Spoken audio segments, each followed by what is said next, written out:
Okay, what kinds of age-appropriate yet real and hard conversations are you having with your kids about both good and difficult experiences you have had? And how are you talking about the racial issues our country has faced historically and today with them?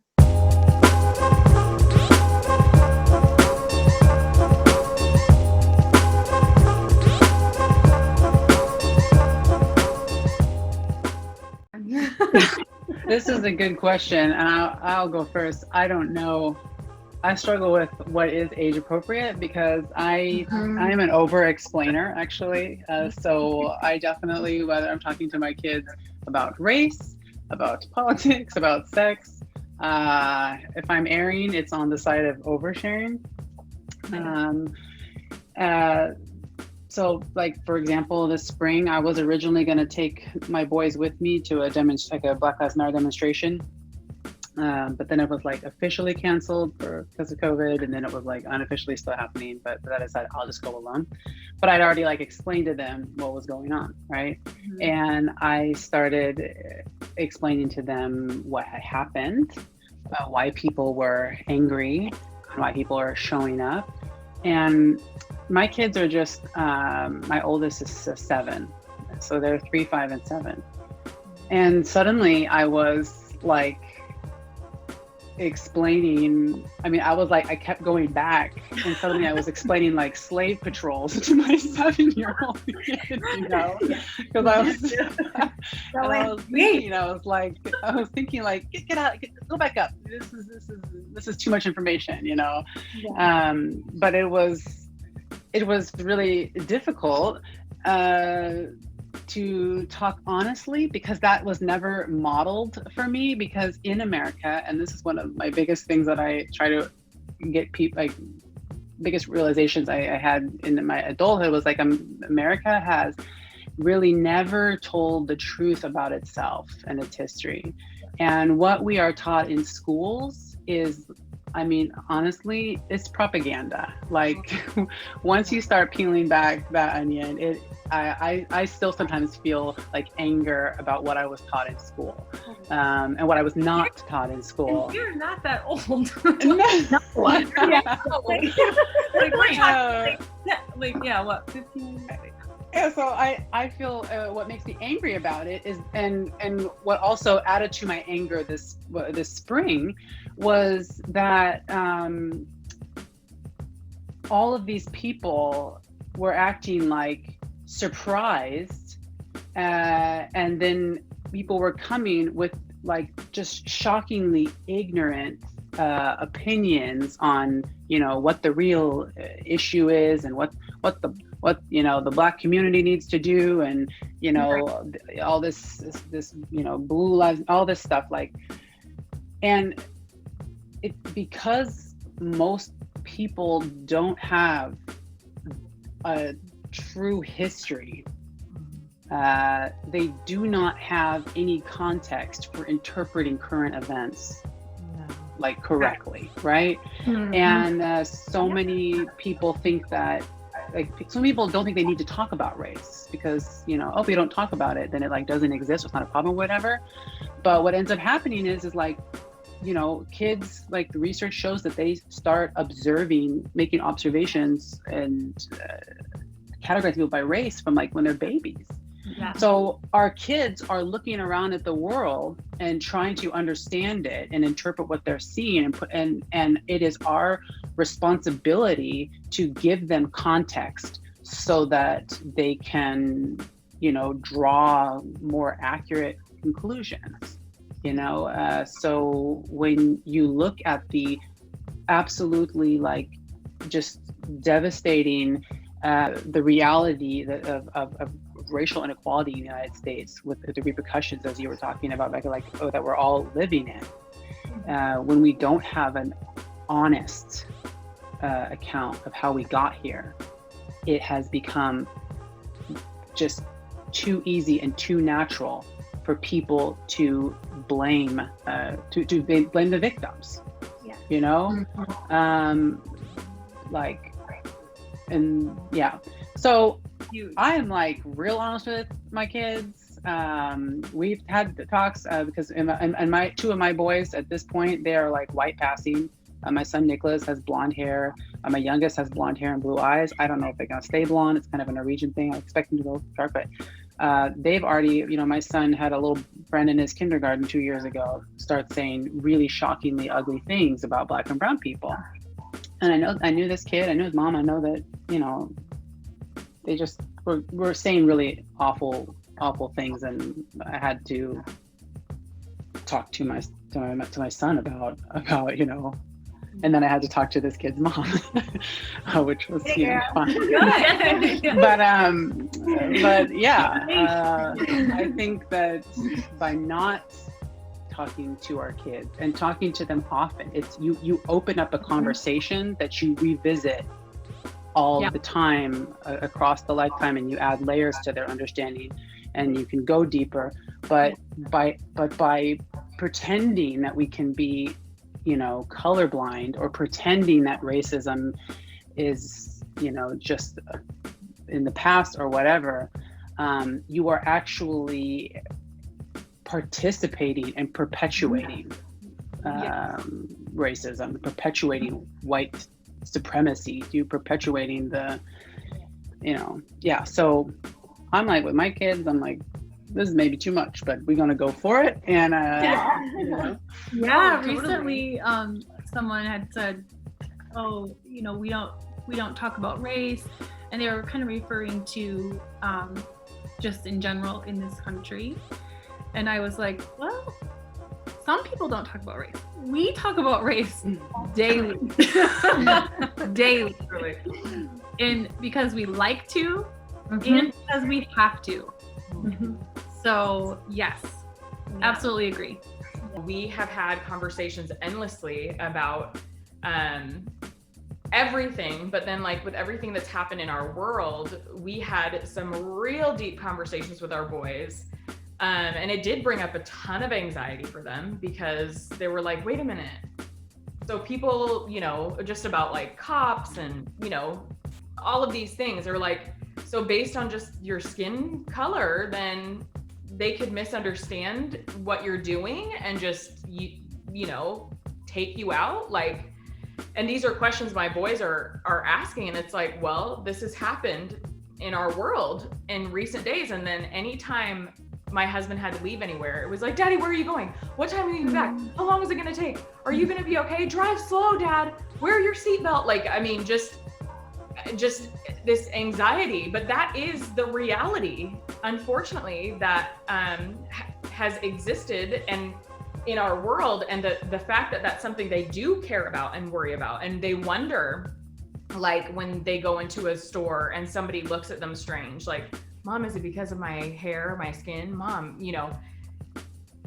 So yeah, we do definitely have that conversation. I think it's vitally important that they understand the world around them. And like Christin was saying, like, because of our history being so skewed, interpreting the present is extremely difficult, especially from the white perspective, right? When I was in elementary school and in my Spanish class, the Spanish immersion, I remember it's all white kids besides me and one other little boy. And we're singing this song about Christopher Columbus. We're Puerto Ricans. Like, Christopher Columbus and the history with Puerto Rico is just horrific. But here we are singing Colón se va de viaje, which is singing about Christopher Columbus's journey. And all these white kids are smiling like Christopher Columbus was our hero, And here to learn later, I'm like, I can't believe, like, ew, that I was singing about, like, thankfully my ancestors that made it through the crack that enabled me to exist today, the Taino natives, like, that I can celebrate the resilience and the strength of my ancestors that made it through, you know what I mean?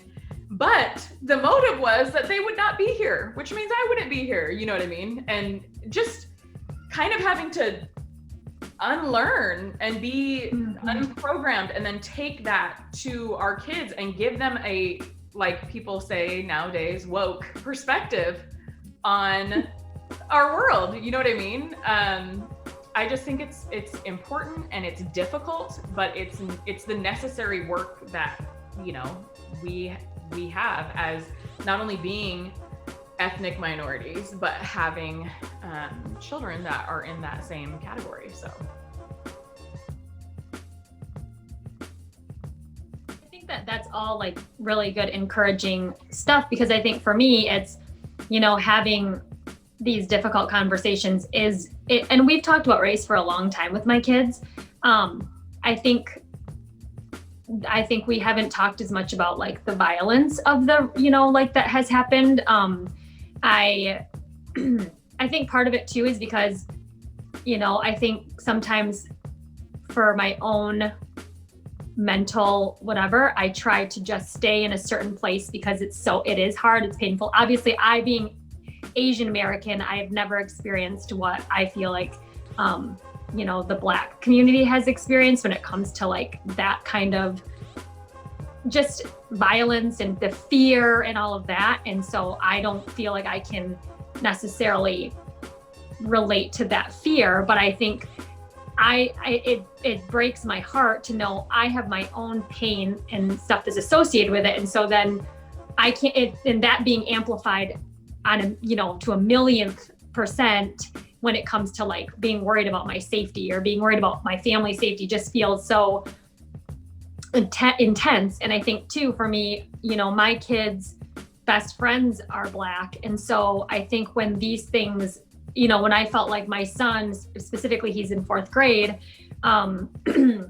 his best friend is Black. And we've talked a lot about this, you know, and when I was talking to him about Ahmaud Arbery and then about George Floyd, he was just, he just could not you know what I mean? Because I feel like children anyways, just trying to understand that kind of thing anyways is difficult, but then understanding that it's something that could happen to his friend, I think was just so overwhelming for him. And I think it was so good for us to have these conversations, but I also feel like it was good for me because I think, you know, we all want to try to protect our kids to a point, right? I feel like for me, you know, I grew up feeling very sheltered and very, you know, like in this naive, ignorant bubble. And I think there's always been parts of me that is frustrated with that. And like, even when we talk about what we've learned about in our schools, it's like, I feel angry sometimes, like I was lied to, you know, like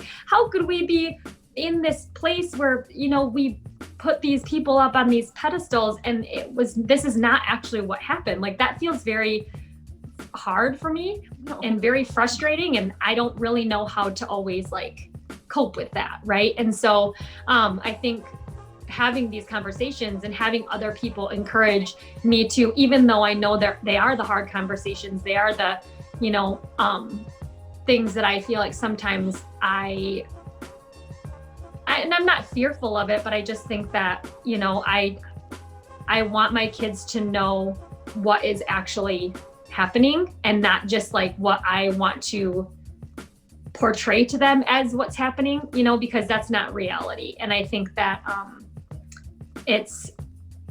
I love that you guys have said, you know, even when your kids are young, you know, when they're from a super young age, like have those real conversations with them, tell them about things that are happening, and talk through it with them. Don't just leave it that, you know, don't just say, well, this is what happened. And then, you know, just let them kind of think about it on their own. It's like talking through it with them so that they have a backstory and they understand. I think that that's what's super important. And I think that that's one of the things I struggle with is what things should we talk about and how should we talk about them? And, you know, so we've bought books and I've tried to, you know, just kind of trying to like educate all of us, you know, because I think there's so much learning that we all have to do.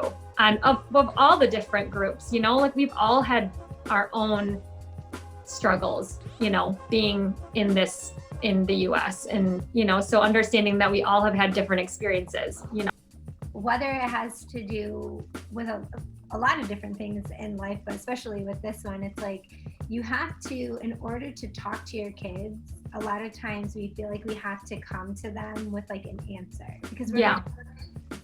So it's like, I think something that's been really liberating and like freeing to me is with my kids, like when we talk about things, I am very like open with them when I'm like, I don't understand this. Mm-hmm. You actually might understand this a little bit more than me. Like, what are your thoughts on this? And as they are like telling their thoughts on it, we're able to like dialogue together and learn, like you're saying, both people learning. Mm-hmm. Like, what are your conversations with your friends? Like, how are those? Like, do you understand some of the conversations that you're having, or do you not? If they're having conversations and they're not understanding something and they're bringing it to you, that's kind of where I've landed, where I'm like, there are obvious necessary things that I talk to them about because of like my husband is Black and then I, I'm Mexican. And so it's like we talk about these certain things, but it's like, at the end of the day, if they're going to come and ask me a question, I'm going to answer them a pretty simple answer. And if they can critically think to the point where they're like, why? Then we go to the next level. Like, okay. And then at that level, it's like, well, what about this? So that their brains can actually critically think on that surface level, because it's so deep, and we're all still having the conversations of asking ourselves why and going deeper and deeper, so it's gonna go deep for days, you know what I mean? Like, critically think, and teaching our kids to do that right away. Yeah, that's amazing. Not just accepting that, like, face value, yes. Like, oh, that's how it is. Yeah. Definitely. Yeah, I have to say, like, when I cannot remember a time as a kid where like a grown-up asked me what I thought about something. Right? No. Yeah. That hit me hard when I realized that. Because, when I was younger, it was really not until the last, like, honestly, like, it was maybe 6-7 years ago, it was in my 30s, that I started to really grow in trusting myself and my own judgment, because I just had always been looking outside of myself for answers, for guidance, looking to this person, that person, and I think that really had a lot to do with just not having my perspective valued or even asked for at all. And so with these conversations, like Becky, you were saying, like, you start simple, and then or sometimes you start with if they come to you first. When this incident happened with my son and the boy in the kindergarten that was saying shockingly racist stuff, he came to me, and of course my first reaction, like, inside, I'm like, what? He said, oh my God, and then I like took a deep breath, and I was like, well, how did you feel when he said those things?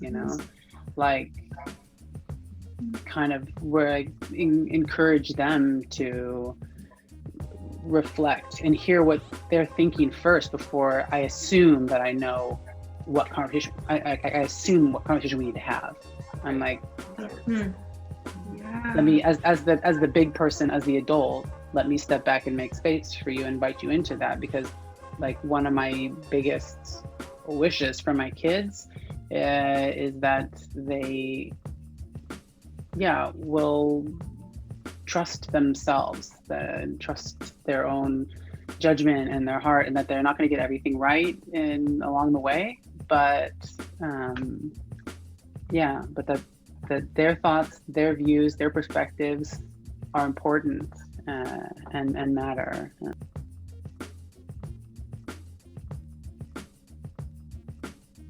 Your racial or ethnic identity been static throughout your life, or has it been fluid? And if it has evolved, what are some significant turning points, and how has it affected your relationships with family and various friend groups?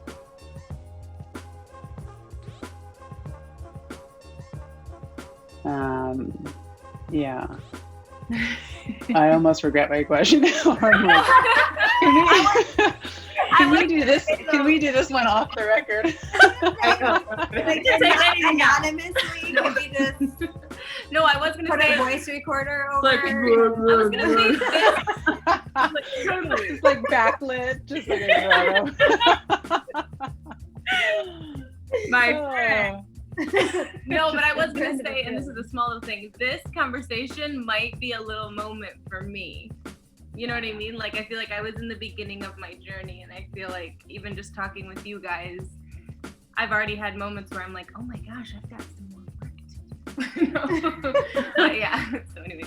That's amazing. Yeah, so thank you guys. The aspect that you said about friendships, even recently, like some of my friends completely just that are white, I should say, and people that I was having, you know, regular dialogue with on a consistent basis. It was like, and I can understand, I'm totally empathetic to life. Like, I have 5 kids. I get it that life happens. But it was pretty oddly interesting that like a big majority was like, boop, I'm just gonna duck out this way because this is awkward. I don't know how to talk to Bekah right now. You know, there's too much going on and whatever. And so I think as I get older, I realize my circle becomes much smaller, and I'm way more selective about who I have in my life in general. And I used to be, and partially because of the way that I grew up, like, I just want everybody to accept me and love me and be friends, and to an extent, like, bend over backward to make people comfortable to gain that acceptance. But it was really, that's at my own expense. You know what I mean? Like, I'm like, wait a minute, do I even like them? Like, I don't know. Like, like maybe not. You know what I mean? And so now I'm like, I'm 35. I've lived enough. I have a million kids out there that I have to take care of. And so I'm like, like, I don't have time. So, but yeah, I think it definitely alters a little bit the friendships. And I think not just in the conversation about racism. I mean, that's like the main overarching thing that I think kind of separated these friends from, like, just not knowing what to say. In fact, I had a friend that had sent me a video, a Marco Polo, and they were super just uncomfortable, it felt, in the conversation. And I was, or when what they were saying, like, so, and you know, that's never been like the thing, but George Floyd had just passed away like a week before. And obviously there was so many emotions and things that I had shared on social media. And, you know, I basically can understand how my reaction to that situation could have made them be like, I don't know what to say. I don't know how to be this person's friend. They're going through something that I can't relate to. You know, she has a Black husband. Like, that's a difficult, like, I don't know. So I don't know what to say. So I can kind of understand it, and I have empathy for that. But yeah, it's definitely an interesting thing in friendships and relationships. Even throughout my entire life, you know, it's weird to be the person that it's like, oh, we can be microaggressive to her all day. You know, it's weird to be the one that's like, you know, a commercial comes on and it happens to have like Hispanic people there, and they're like, oh, I didn't know you were an actress, or, you know what I mean? Like, oh, those are your people. Or in my job, my manager called me Little Latin Loopy Lou. And say that again? My manager at my old job would call me Little Latin Loopy Lou. Because there was a song, I guess, back in the 60s or something that said Little Latin Loopy Lou. And he is a white guy of Italian heritage, and he really loved me, like I know he did, but he was very blatantly racist and almost gave like members, I worked at a gym, so almost gave other members, like they would come and try and chime in, and I would just cuss them out, like, excuse me. So he would say things like, hey, Bekah, are you gonna go to the land of your people, New York City? Because he knew tons of Puerto Ricans lived in New York. And then he would be like bringing in something like a tarp from, you know, something they were working on outside. And he'd be like, here, I brought you some roofing for your house. Like, because, you know, you probably could do an extension on your house. And with the cardboard boxes, he's like, feel free to take the recycle. Like, And he would say this to me.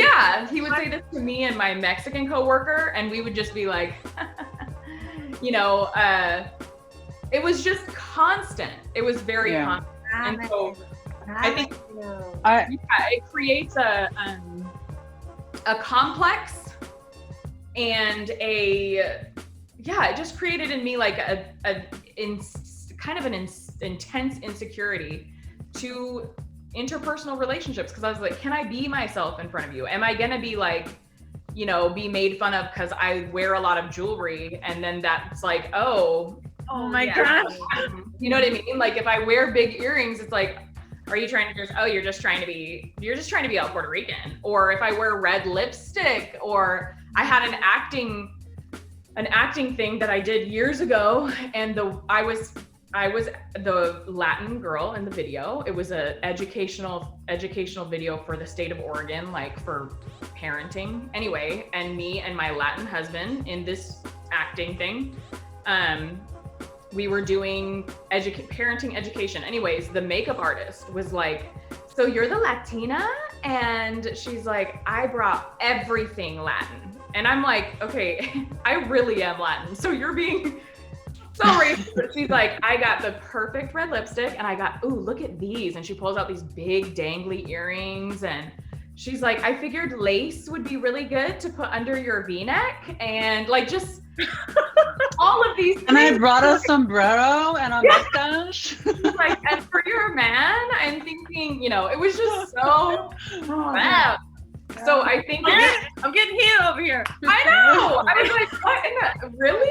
I don't understand. And she was so polite and like a kind woman, but you're like, what the hell? Am I really hearing this woman say all of these things? And so on top of like typical young woman identity issues and insecurities, which every girl has, no matter what color you are, add that to it. And then it's like, okay, I'm just a walking insecure human with all these little tiny bullet holes all over my soul from all these mean and microaggressive statements that leave me like, what just happened, you know? Anyways, I think it definitely has an effect on friendships. It has an effect, and I think the older I've gotten, to summarize everything, because I'm sorry I'm talking so much, but is more so like, I'm selective. Like, are you a person that is this a problem for you? Is it uncomfortable that I am different than you? You know what I mean? And so I think it just kind of changes the dynamics in general. Oh, yeah, we talked about that recently, because when someone does say something, and now at this point being confident enough to say, oh, actually, what do you mean by that? You know, and kind of standing up, and then people saying, why are you being so racially sensitive?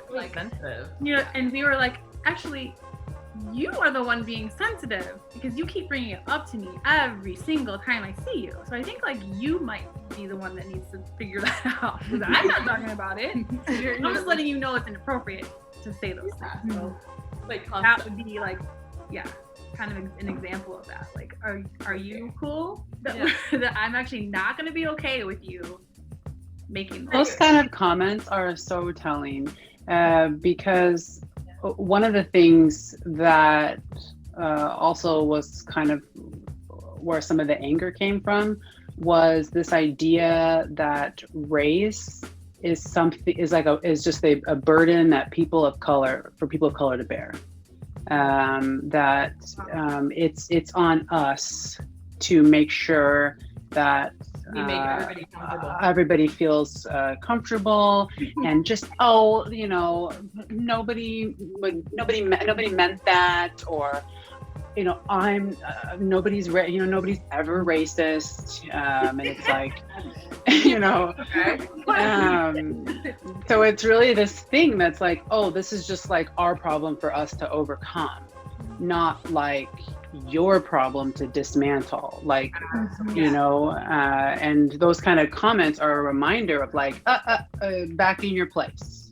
The race is not anything that I need to deal with, so if you didn't like if you can't take a joke, that's on you, or you're being sensitive. And it's like, no, actually you're being stunningly insensitive, like wake up, whatever. I think you're right, Kristen. Like, people can't exempt themselves from any part of the conversation, because we all are here, and it's a part of the human experience. It's part of human existence. So yeah, I wish more people would take responsibility and own that they, just because like they're white or they're black or they're Hispanic, that they aren't a part of the collective conversation about ethnicity and race. I was gonna say, like, to answer your question, Christin, I feel like my identity has been very the same for my whole life, as far as like, I guess, static, like,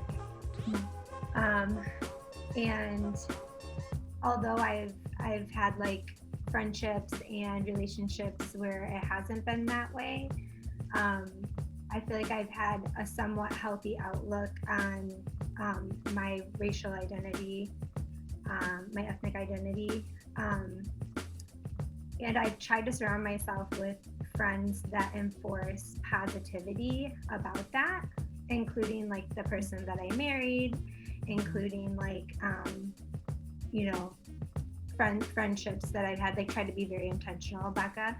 What's affected my relationships like these days is that it's just been like trying to do it in the right way, I guess, is to create those boundaries, because I think that it's natural for people to, when you create those boundaries, to be like, oh, just because I'm white, you don't want to be chilling with me anymore. That's kind of how they, I think, would think about it. And it's like, no, actually, it's because you're to be a part of a view that is very harmful to my like soul. You know what I mean? And so, Yeah. But that's really, really hard. And I don't like that. It's been really, really hard over these last couple months, dude. I'm telling you. I know like the pain that I have associated with what I've dealt with and things like that. And I think that sometimes with my relationships, I feel like I've always erred on the side of like making other people feel comfortable and making them just saying, it's okay, I know you didn't mean it. Like, it's and like, I still feel like that is such a deep-seated thing in me that I still, like, I don't know if I, with certain people, would be able to say, if they said something to me, if I would be able to say to them, hey, what you just said is super racist. Like, I feel like I, on purpose, have avoided, like, especially like this summer, and COVID kind of made it easy to avoid people, but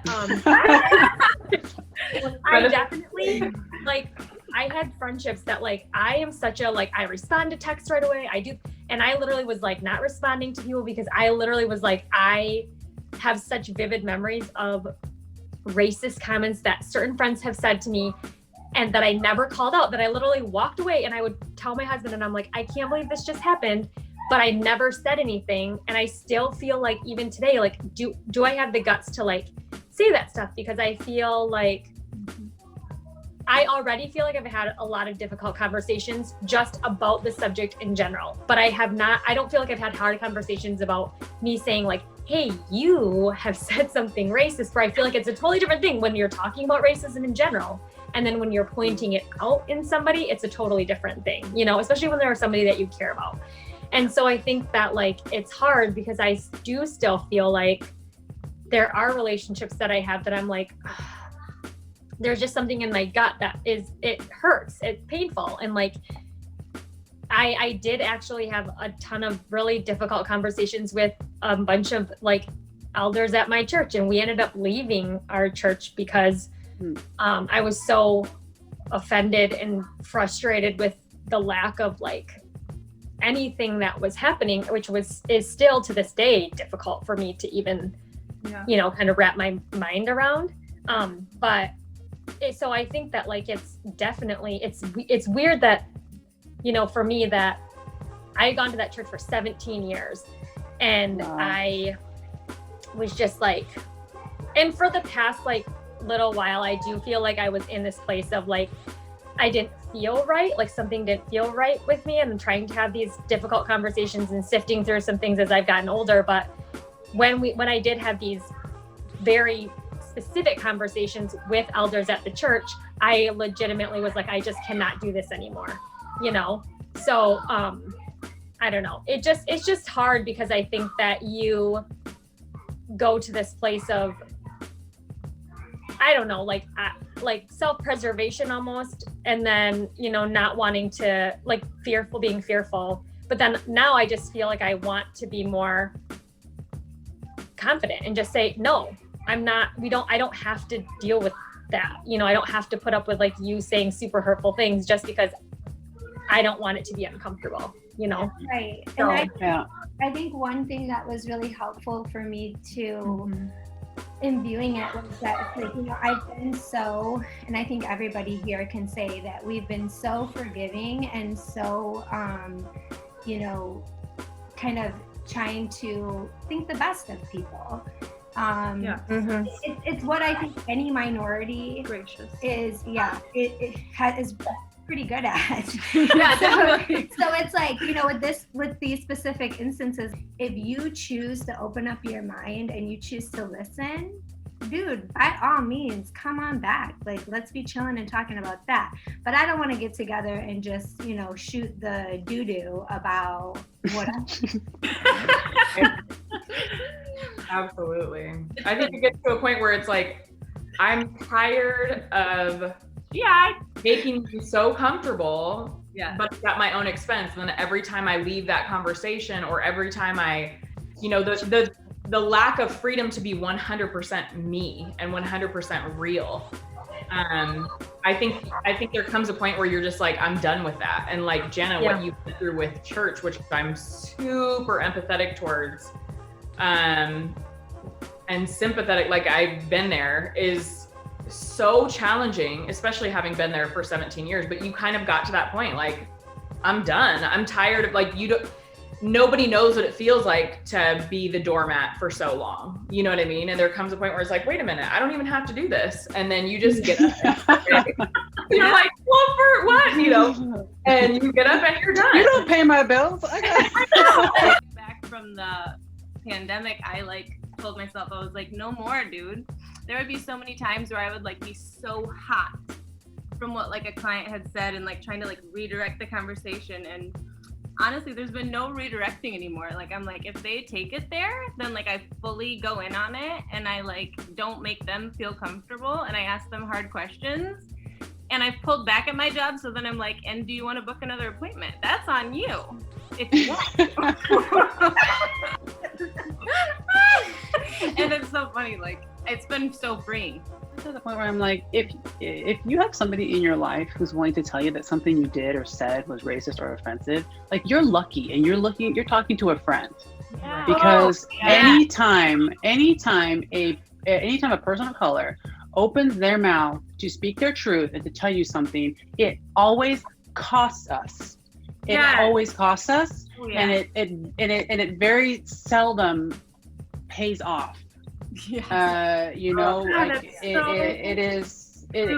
What I really realized this last year was that, yes, and this is a little bit of the tension we're talking about speaking up or not, and self-preservation, is that it costs us to say something, and it costs us not to say something. Mm. You know, I suddenly realized all of those things I didn't say were still with me. So it isn't always obvious how we should respond to the certain situations or whatever. But my feeling is like, if someone is willing to tell you that, you are lucky. Like, because I mean, like, what are the statistics about like that? Like something crazy. I don't want to make anything up. I don't have the number off the top of my head, but a shockingly high percentage of white people do not have a single friend who is not white.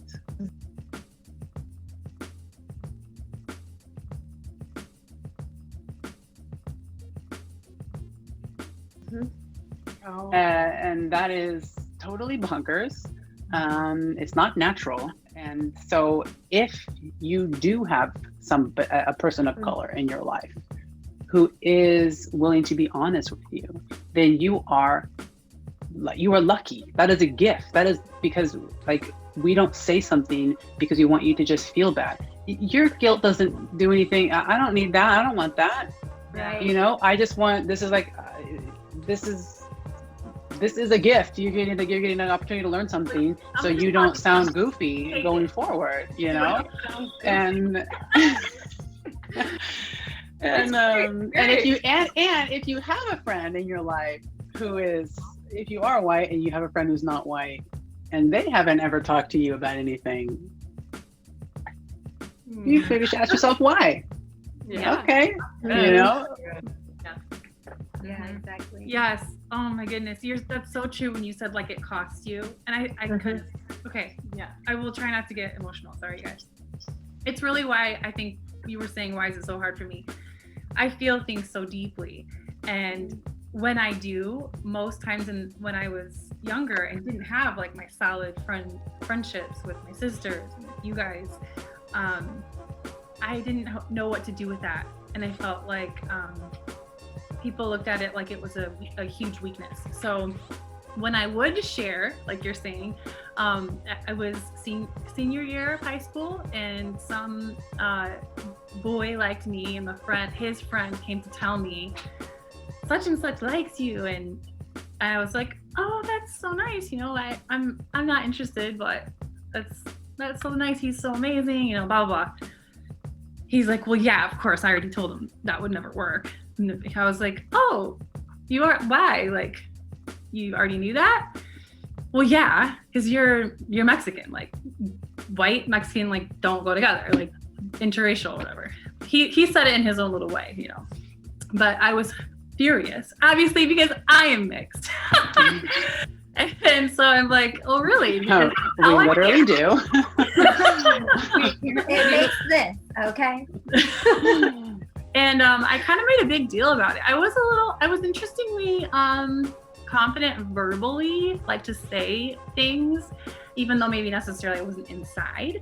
But I made a big stink about it. And I remember another person who was also, he's half something, and he was like, you have to stop, like this, please don't make a big deal of this. So the guy felt really bad, and he went and told everybody, all these elders, about it, and how, you know, I was making such a big deal, and you know, he was trying to silence me. And that was a really big turning point where I was like, oh, they don't like it when I stand up for myself, one. And again, like, yeah, who am I in this world, and what does that mean moving forward? So speaking up for yourself does definitely cost you something. It also, for me, was meaning a lot of people looking at me like they would call me drama queen, you know, yeah, like not letting myself feel those things and actually be really verbal about it, because it made them feel so uncomfortable that it upset me.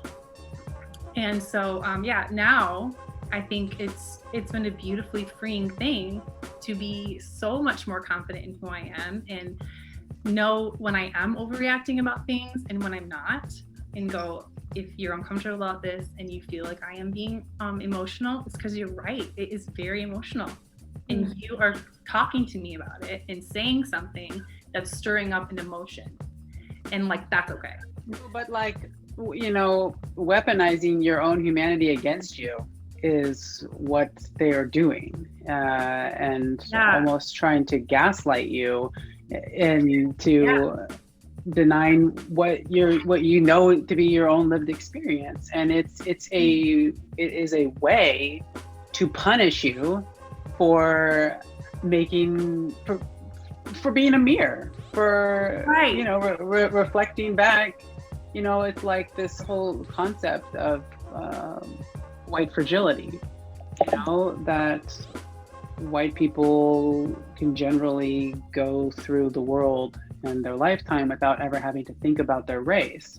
So you know, any time that they are exposed to even like a little bit of, you know, racial discomfort or stress, you know, there's this strong resistance and reaction to it. And also because it seems like so many people have such a limited understanding of racism that it's almost this like cartoon villain that like only people who are like card carrying Klan members who sign an affidavit that yes, I'm racist, like, you know, that's the concept of racism. So, you know, when you want to be able to say like something you said or did was racist, I'm not saying you are racist. You know, so we don't have to make this about, you know, me accusing you of being something or whatever. I'm just trying to point out that like, hey, that was like messed up, and here's why.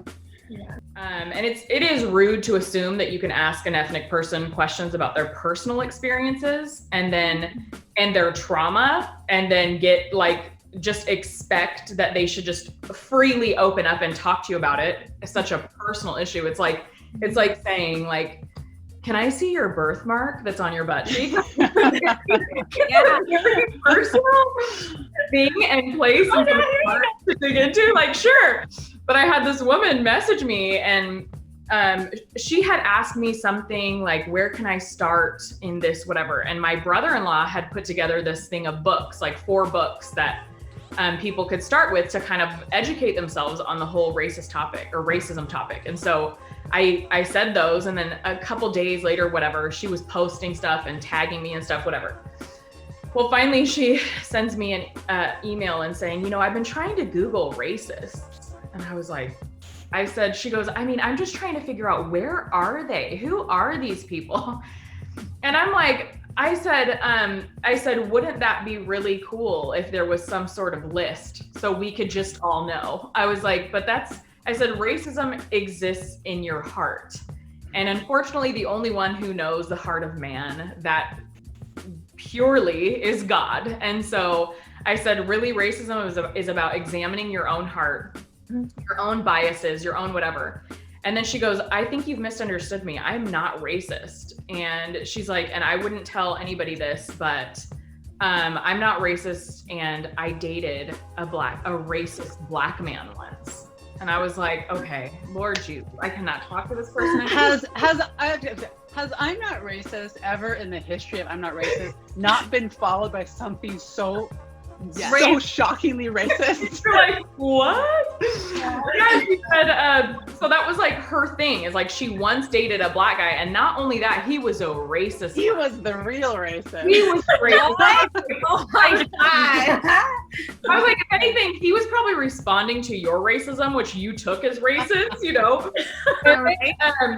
And I said, I don't know what I said. I said something really, like Janna, like you said, like making people feel comfortable. Like I came back with a super diplomatic and kind answer that still kind of took a jab at that ignorance, but was like, whatever. Anyway, so then I had shared a post like that same or the next day on my Facebook, and a friend of mine who works in social work, she's like passionate about social justice, just amazing, saw that the same woman commented under it and asked me some kind of question. And so my friend took it upon herself to say, you know, it's not for our minority friends to educate us. Like, we have to do the work ourselves, blah, blah, blah.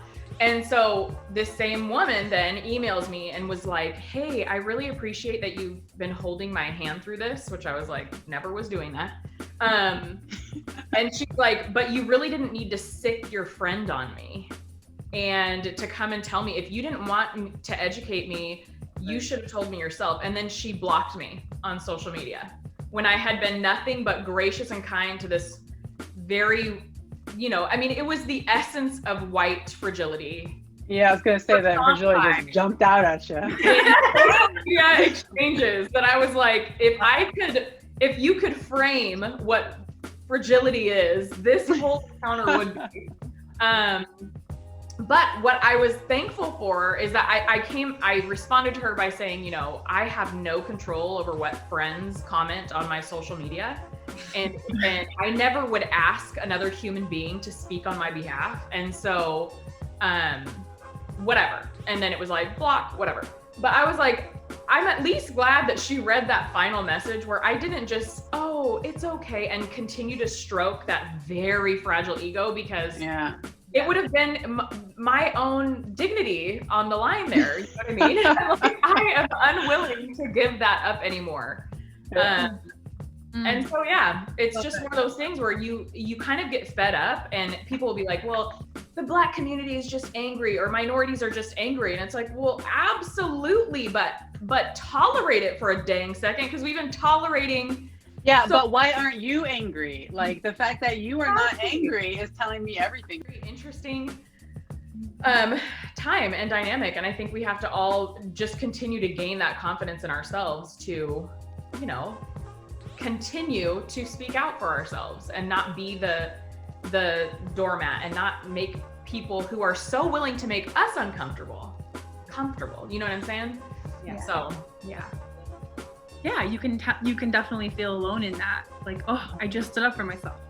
That feels really weird, and it does feel a little lonely, maybe for some people. But I just hope that, if people do watch this, that they would know that they're not alone.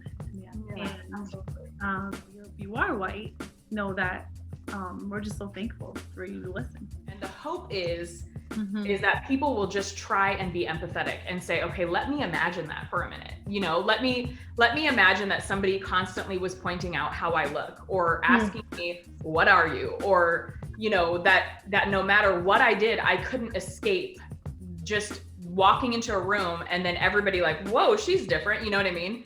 I think if people can just really lean into empathy, that we would make a little bit more progress in this conversation, you know?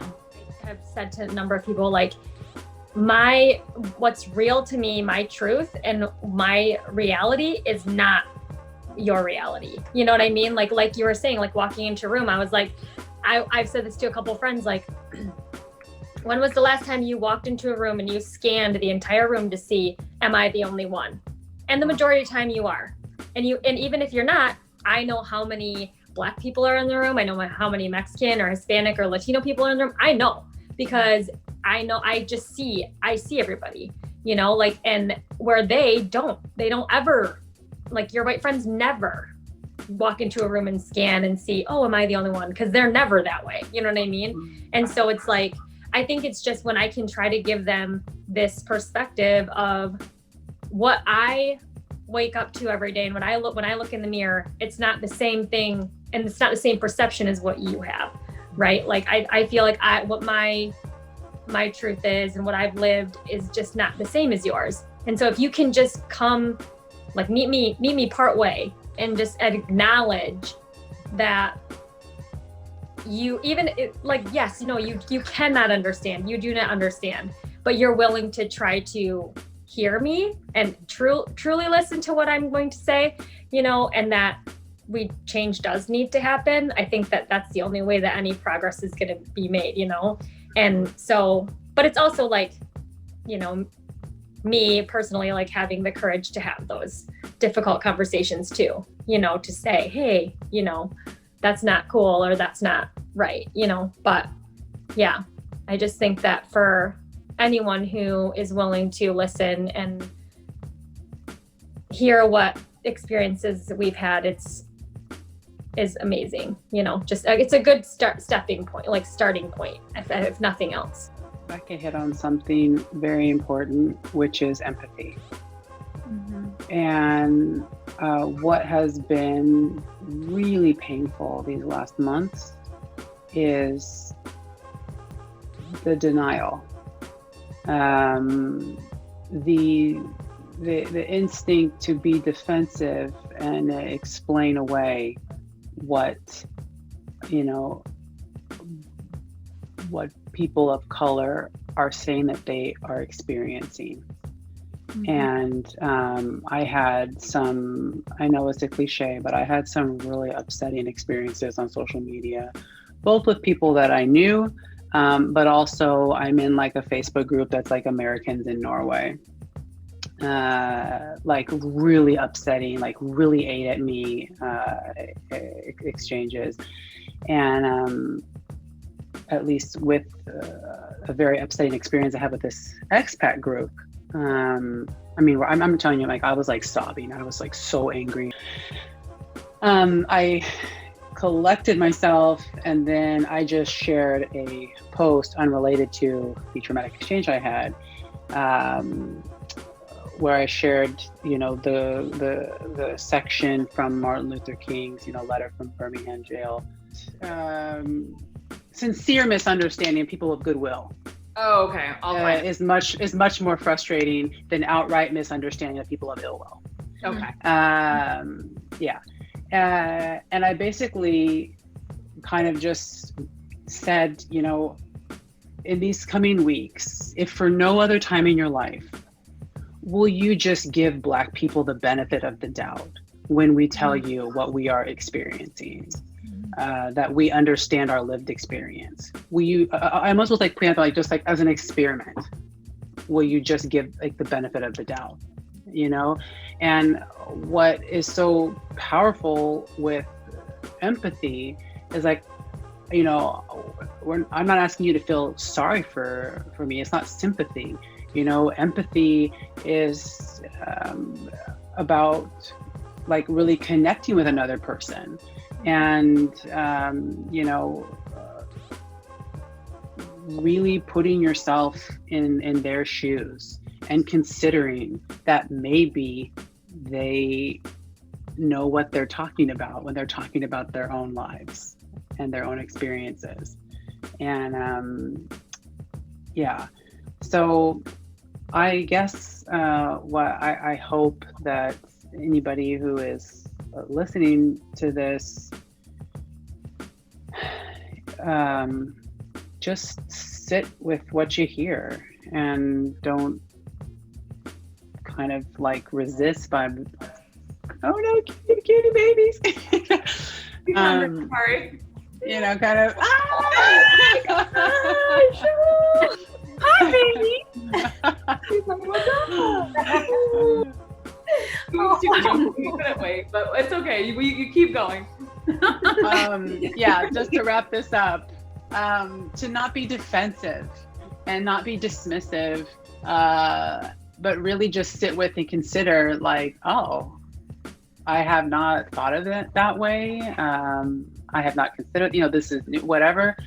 Just sit with it and consider it and just really expand your capacity for empathy.